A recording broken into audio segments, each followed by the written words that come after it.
तो आगे पापा जी बता रहे हैं कि भक्ति योग ही एकमात्र सही परियोजना है लोक कल्याण के लिए। पहले अपने आप का कल्याण करो, फिर लोगों का कल्याण होगा। कैसे? कृष्ण भावनामृत का प्रचार करके।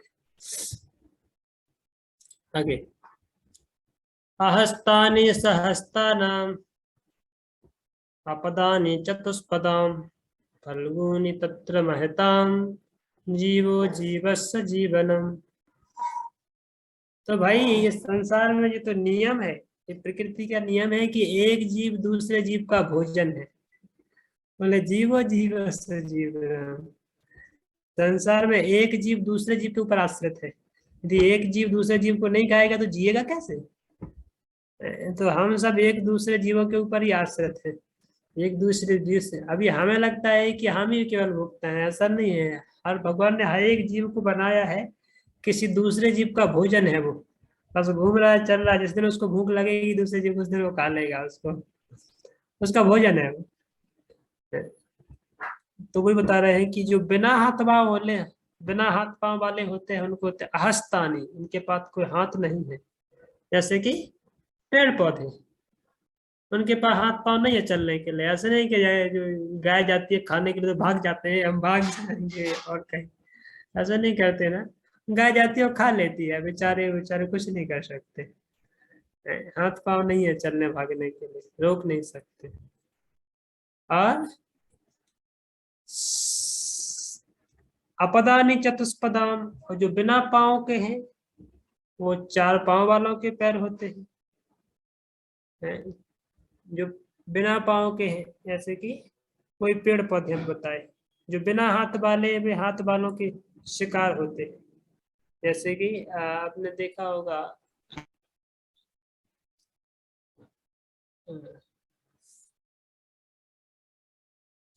मतलब जैसे सामान्य तरीके से आप देख सकते हो, मनुष्य है जैसे कि जानवरों को काट के खाता है।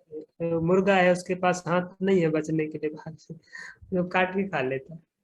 या जो दूसरे कोई भी जीव है तो उनके पास हाथ नहीं है, तो ये हाथ वालों के भोजन बन जाते हैं। और जो बिना पाँव वाले जीव हो, पाँव वाले जीवों के भोजन बनते हैं। तो इस प्रकार से निर्बल सबल के भोज्य है। और सामान्य नियम यह है कि एक जीव दूसरे जीव का भोजन बना हुआ है। ये सामान्य कैलकुलम है कि संसार में एक जीव दूसरे जीव के ऊपर आश्रित है। यदि एक दूसरे जीव को खाएंगे नहीं तो जी नहीं सकते, हम एक दिन के लिए भी जी नहीं सकते, मर जाएंगे। पर उसको खाने का भी एक नियम है, एक विधान है कि कौन जीव किसको खाएगा। ऐसा नहीं कोई किसी को भी खा जाएगा, ऐसा नहीं। हर एक जीव की अपने उसको एक ऑथोराइज किया गया है कि भाई जो जानवर है वो घास खाएंगे। गाय आपके पास कभी कभी आके बोलती है कि नहीं, घास खा खा के हम थक गए, बहुत दिन हो गए, अभी तो हमें थोड़ा रोटी से ही पेट भरना है, रोटी सब्जी चाहिए। ऐसा बोलती है गाय आके कभी, या अभी बहुत हो गया, बकरी आके बहुत हो गया, अभी पत्ते पत्ते खा खा के अभी थोड़ा मैं भी थोड़ा मांस खाऊंगी करके, थोड़ा शराब पीऊंगी। ऐसा आके बोलती है कभी क्या? है? या शेर है, शेर जो है मांस खाता है, वो कभी बोलता है कि बहुत दिन हो गया मांसाहार करते करते, और अभी जो है बहुत पाप कर लिया, अभी थोड़ा सा घास घास फल फूल खा करके जिएंगे। ऐसा बोलता है क्या? नहीं ना। तो हर एक जीव को भगवान ने उसकी प्रकृति के अनुसार एक फूड उनको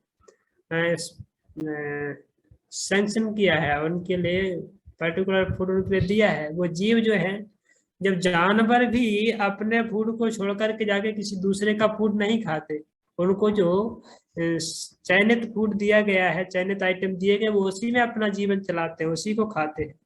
तो मनुष्य कितना बदतर है कि अपना तो खाता ही है, जो उसको अपना कोटा है, साथ साथ में सभी दूसरे जीवों का भी कोटा खा जाता है। उसको दूध भी खाना है, रोटी भी खाना है, सब्जी भी खाना है, फल भी खाना है? और फिर मांस भी खाना है, शराब भी पीना है, सब कुछ खाना है। मनुष्य तो मनुष्य ही नहीं बचा साला। इससे तो जानवर है, कम से कम वो एक दूसरे के खाने के लड़ते तो नहीं है। गाय बकरी जाके कभी मांस तो नहीं खाते हैं ना, कम से कम। या शेर आके कभी घास तो नहीं खाता है ना। तो एक दूसरे जी अपना अपना उनको खाना फिक्स है। और मनुष्य के लिए तो कोई फिक्स ही नहीं है, पता नहीं है कि क्या खा लेगा, कोई ठिकाने नहीं। तो एकदम जानवरों से ही बदतर हो गए हैं मनुष्य, जानवरों से भी गरीब कुचले हो गए हैं। तो इसलिए बता रहे हैं कि एक जीव दूसरे जीव के ऊपर आश्रित है। निर्बल निर्बल सबल का आहार है। कोई भी अपने से अधिक सबल के हमले से अपनी रक्षा नहीं कर सकता। और भगवान की इच्छा से निर्बल, सबल तथा सर्वाधिक सबल ये तीन कोटियां बनी हुई है। यदि बाघ निर्बल पशु को, जिसमें मनुष्य भी सम्मिलित है, खा जाता है, तो इसमें शोक करने की कोई बात नहीं है, क्योंकि यह तो परमेश्वर का नियम है।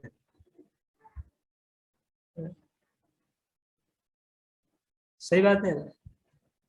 आपके घर पे आकर के कोई शेर आके आपके घर वालों को खा जाए तो शोक मत करो, परमेश्वर का नियम। खा गया तो खा गया।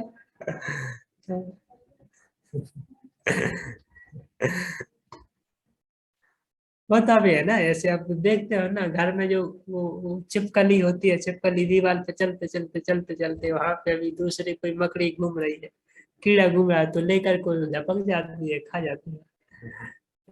हो गया। और दूसरे के घर वाले रोते हैं कि नहीं रोते हैं, वो तो हमको बता ही रहे हैं। और उसका तो अंदेह अंतिम संस्कार, सारे संस्कार एक साथ हो जाते हैं। तो ऐसे ही एक जीव दूसरे जीव के ऊपर टिका हुआ है, वो नहीं खाएगा तो जी नहीं पाएगा। जैसे चिंता करने की आवश्यकता नहीं। पर मनुष्य के लिए अलग विधि है। क्या है मनुष्य के लिए? तो पाजी बता रहे हैं, मनुष्य आत्म साक्षात्कार के लिए आया है। मनुष्य का उद्देश्य हायर है।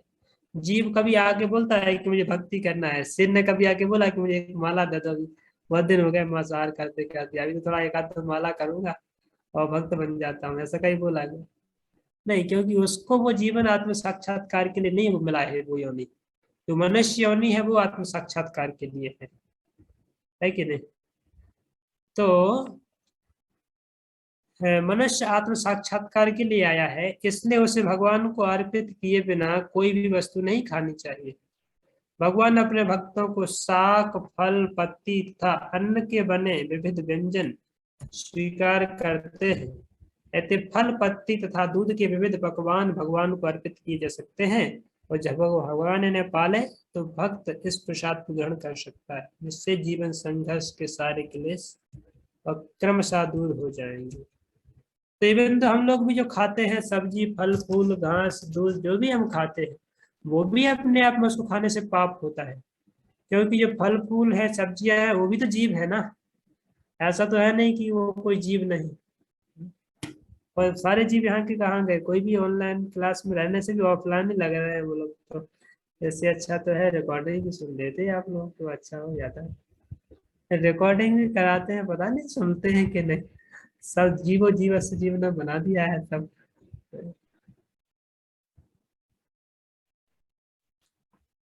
क्यों सुनिए माता जी, सच्ची बात है ना। तो हम लोग भी खाते हैं, जो फल फूल पत्ते सब्जी खाते हैं, वो भी तो हम पाप ही खाते हैं ना, क्योंकि उनके अंदर भी जीव है। पर चूंकि जब हम इसी प्रसाद को या ऐसी खाने को, ऐसी सब्जी को भगवान के लिए अर्पित कर देते हैं, तो फिर वो सब्जी या वो फल जो है, हमने अपनी संतुष्टि के लिए नहीं उसको काटा। किसकी संतुष्टि के लिए काटा? भगवान की संतुष्टि के लिए। और भगवान यदि किसी को खा ले, भगवान किसी के लिए अपना उसका जीवन अपने लिए ले ले, तो उसका तो उद्धार हो गया ना। तो वास्तव में उसको, उसका कोई नुकसान नहीं हुआ, बल्कि उसका मुक्ति उसको हो गया। देखिए साइंस समझिए, कितना सटल साइंस है, कितना सूक्ष्म साइंस है। आपने यदि खा लिया तो वो चीज भी बंधन में जाएगा, तुम भी बंधन में जाओगे। क्योंकि एक एक दूसरे को हत्यारे बन रहे हैं। वो अपने उसकी हत्या कर रहा है अपने स्वार्थ के लिए, उसकी तो हत्या हुई, उसको तो नरक में जाना है या दूसरी योनि में जाने जाना है। पर तुमको भी जाना है, क्योंकि तुमने पाप किया है उसको काट के, या पाप कर लिया है। पर उसी को यदि आप भगवत चेतना में रह करके जाके उसी जीव को आप काटते हो, उसी पौधे को काटते हो, तो उस जीव का भी कल्याण होगा, क्योंकि उसका जीवन अभी कृष्ण की सेवा में लग गया है ना। उस जीव को ला करके आपने कृष्ण के चरण कमलों में डाल दिया है, कृष्ण की सेवा में लगा दिया, तो वो जीव भी कल्याण हो गया उसका। और उसको प्रसाद को खा करके आपका भी कल्याण हो गया है। ऐसे तो कितना सूक्ष्म विज्ञान है कि भगवान को जो वस्तु अर्पित कर दी जाती है तो फिर वो शुद्ध हो जाती है, और वो जीव भी पवित्र हो जाते हैं। और हम खा के हम भी पवित्र हो जाते हैं।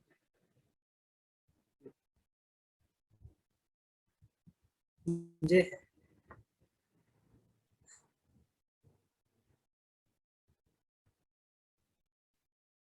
रूपा जी इसको उदाहरण देते हैं कि जिस प्रकार से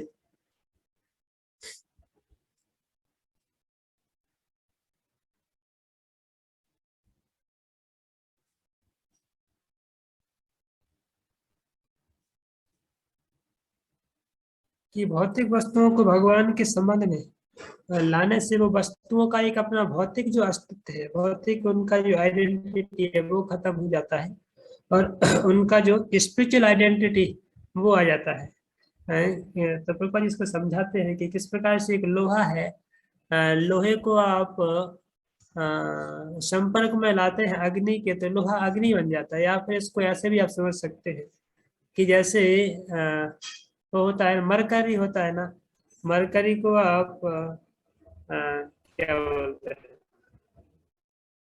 लोहे को यदि मरकरी के संपर्क में लाते हैं तो क्या बनता है, सोना बन जाता है।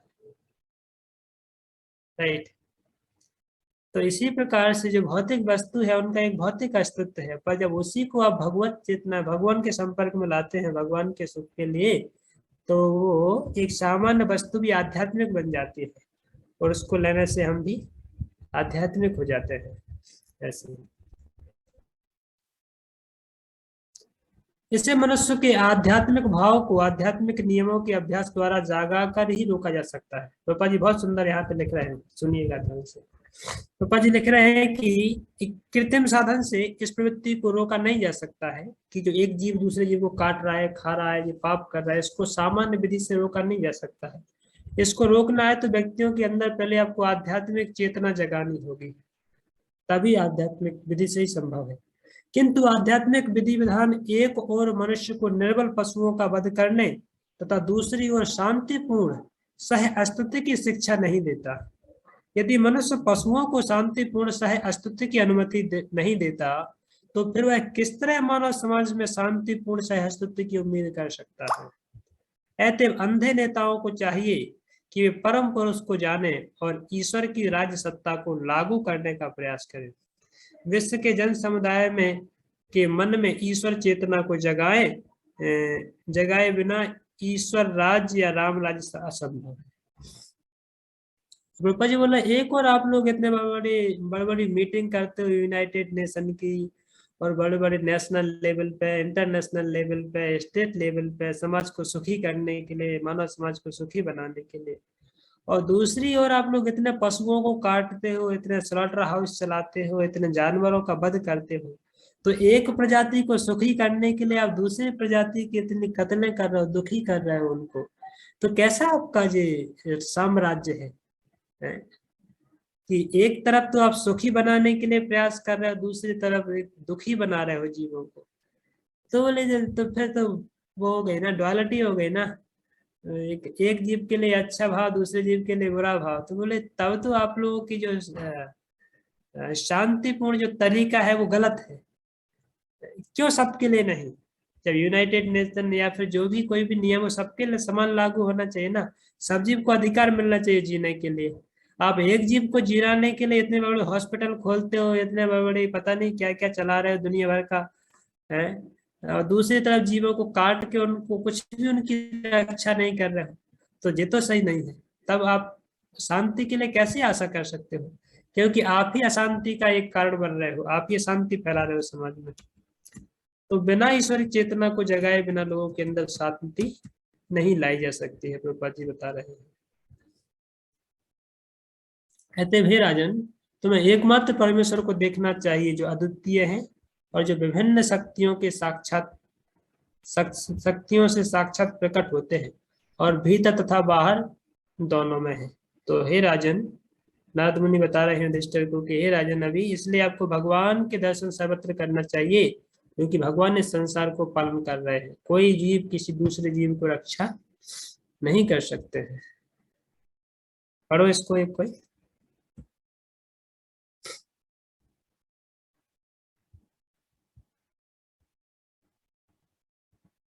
जी प्रभु जी पढ़ते हैं।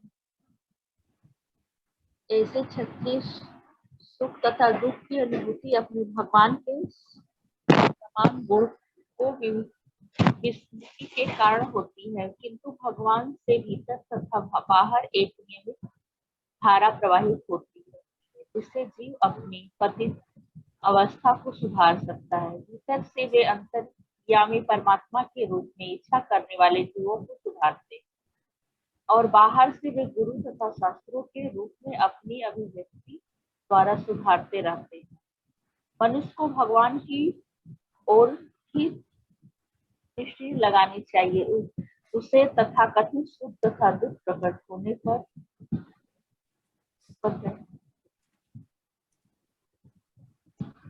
विचलित नहीं होना चाहिए, अपितु पतित आत्माओं को सुधार करने के भगवान के बाहर कार्यों में उनकी सहायता करनी चाहिए। उन्हीं के आदेश से ही मनुष्य को आध्यात्मिक गुरु बनकर उनको सहयोग देना चाहिए।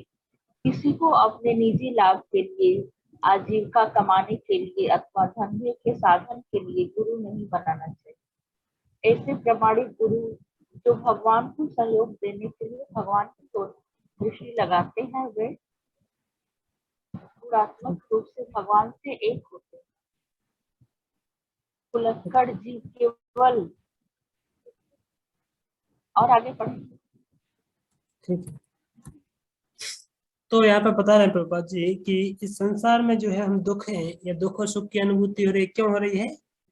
अभिस्मृति कृष्ण पदार बिंदु, कृष्ण को भूलने के कारण भाई सब रोग हो गए हैं। सारे के सारे रोगों की जड़ क्या है? अभिस्मृति। बोले कृष्ण की विस्मृति, भगवान की विस्मृति है, इसलिए सारे के सारे रोग चालू हो गए हैं। बोले भगवान की स्मृति जीव के पास फिर से आया तो सारे के सारे रोग फिर से खत्म। तो इसलिए हमें किसी दूसरे जीवों को जाके उनको सताना नहीं चाहिए और भगवान की बनाई गई व्यवस्था में और अव्यवस्था पैदा नहीं करनी चाहिए, बल्कि हमें भगवान के लिए सहयोग करना चाहिए। जिस प्रकार से भगवान हर जीव को सुधारने के लिए, हर जीव की रक्षा करने के लिए अंदर से परमात्मा के रूप में उसको संदेश दे रहे हैं और बाहर से गुरु के रूप में, शास्त्र के रूप में आकर के संदेश दे रहे हैं कि जीव सुधर जाओ, जीव सुधर जाओ, कृष्ण भक्ति को ग्रहण करो, जीव सुधर जाओ, ये आपका असली मार्ग है। तो भगवान ही वास्तव में दोनों तरीके से प्रयास कर रहे हैं, अंदर से भी और बाहर से भी। फिर भी हम लोग इतने नालायक हैं, इतने नालायक है कि ना तो अंदर वाले की बात सुनते हैं, ना ही बाहर वाले की बात सुनते हैं। कितने भयंकर लोग हैं। तो इसलिए तो जी बता रहे हैं कि हमें भगवान की बनाए गए इस विधान में, इस प्रकार की परियोजना में सहायता करना चाहिए। तो हमें कृष्ण भक्ति को प्रचार प्रसार करने के लिए गुरु के रूप में काम करना चाहिए, जहाँ पे बाह्य रूप से दूसरे जीवों को जाकर के भगवत संदेश उनके पास तक पहुंचाना चाहिए कि अब क्यों दुख भोग रहे हो इस संसार में, निकलो इस संसार से बाहर, कृष्ण भजन करो, कृष्ण भक्ति करो, तो यह कृष्ण सुखी होंगे। कृष्ण सुखी होंगे तो जगत अपने आप सुखी होगा।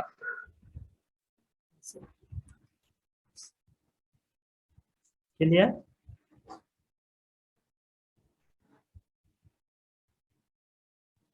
क्लियर हुआ सप्रिय माता जी? एकदम ही क्लियर कर दिया।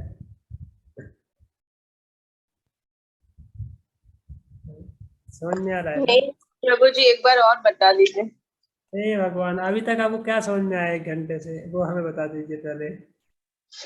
नहीं नहीं प्रभु जी, अभी 2 मिनट पहले ही मेरा वो कनेक्शन ये हो गया था, आपका कुछ आ ही नहीं रहा था आवाज। अच्छा, तो आपने बताया नहीं 1 घंटे से हमने क्या, अभी एक कुछ समय पहले ही हो गया होगा, पर 1 घंटे से आपने क्या सुना अभी तक, वो बता दीजिए। चलिए,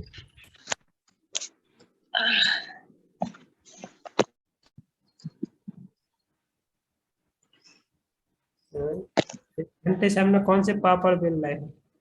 चना के पापड़ बेल रहे प्रभु हैं? जी अभी तो वही जीव जो है, भगवान मनुष्य को जो खाने के लिए दिए हैं, वो लोग वो खाते हैं, फिर अदर चीज भी खाने लग जाते हैं। वो चीज नहीं करना चाहिए। मतलब भगवान ने सब जीवों के लिए अलग अलग खाने को दिया हुआ है, लेकिन मनुष्य इंसान है, वो हर टाइप का खा लेते हैं। बस वही आप समझा रहे थे। ऐसा है क्या? हर टाइप का खा लेते हैं मतलब?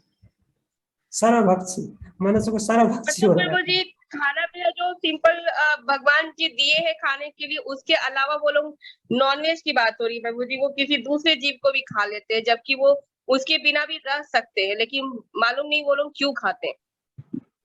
तो वो मछली सब को नहीं खाना सर्वभक्षी चाहिए। बोला जाता है, पता है आपको? मछली को सर्वभक्षी बोला जाता है। मछली सबसे गंदा प्राणी, वो सब कुछ खाता है, वो गंदा भी खाता है, मल भी खाता है, पता नहीं क्या क्या खा जाता है। और मनुष्य इतना गंदा है कि उस मछली को भी खा जाता है। जो मछली सारे गटरों का खाती है, सारा मल खाती है, मनुष्य उस मछली को खाता है। बताइए कौन ज्यादा बदतर है, कौन ज्यादा जो है गिरा हुआ है?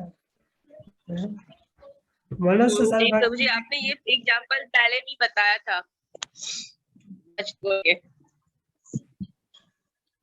ऐसी स्थिति है मनुष्य की तो। निष्पादितं देवकृत्यम् अविशेषं प्रतीक्षते तावदीयम् अविच्छेद्यं भवेद यावद्द्वेषरा। भगवान ने देवताओं की सहायता करने का अपना कर्तव्य पहले ही पूरा कर दिया है, और जो शेष है उसके लिए प्रतीक्षारत है। आप सभी पांडव तब तक प्रतीक्षा कर सकते हो जब तक भगवान इस धरा पर उपस्थित हैं। अच्छा, ऐसी बात क्यों कर रहे हैं? नारद जी ऐसी बात क्यों कर रहे हैं? अरे वो तो पहले ही घर छोड़ दिए, विदुर तो उनको पहले निकाल के ले गए, क्योंकि भगवान विदुर जब यहाँ पे मिलने के लिए आए थे तब उसके पहले ही भगवान तो छोड़ के चले गए हैं धराधाम, है राइट। क्योंकि जब विदुर जी लौट रहे थे वहां से सब घूम घाम करके तब वहां पे आए, तो फिर उनको ये समाचार मिला मैत्रेय मुनि से कि भगवान तो चले गए हैं, और विदुर तो बड़े निराश थे। और वहां पे आए तो धृतराष्ट्र को इसलिए निकाल के ले गए कि भाई कहाँ सो रहे हो अंधे कुएं में। अभी नारद मुनि आए तो ऐसा बता रहे युधिष्ठिर को कि आप लोग तब तक प्रतीक्षा करो जब तक कि भगवान धराधाम को छोड़ करके नहीं चले जाते हैं। इसका मतलब क्या हुआ कि अभी तक युधिष्ठिर महाराज के पास ये संदेश नहीं आया कि भगवान धरती छोड़ के चले गए हैं, भगवान धराधाम छोड़ के चले गए हैं। यदि उनको ये पता चल जाता अभी तक तो पता नहीं, उसके पहले ही वो तो मर जाते। इतने वियोग की भावना को सहन नहीं कर सकते हैं युधिष्ठिर महाराज। तो इसका मतलब है अभी अभी तक इनको पता नहीं है कि भगवान चले गए हैं, राइट।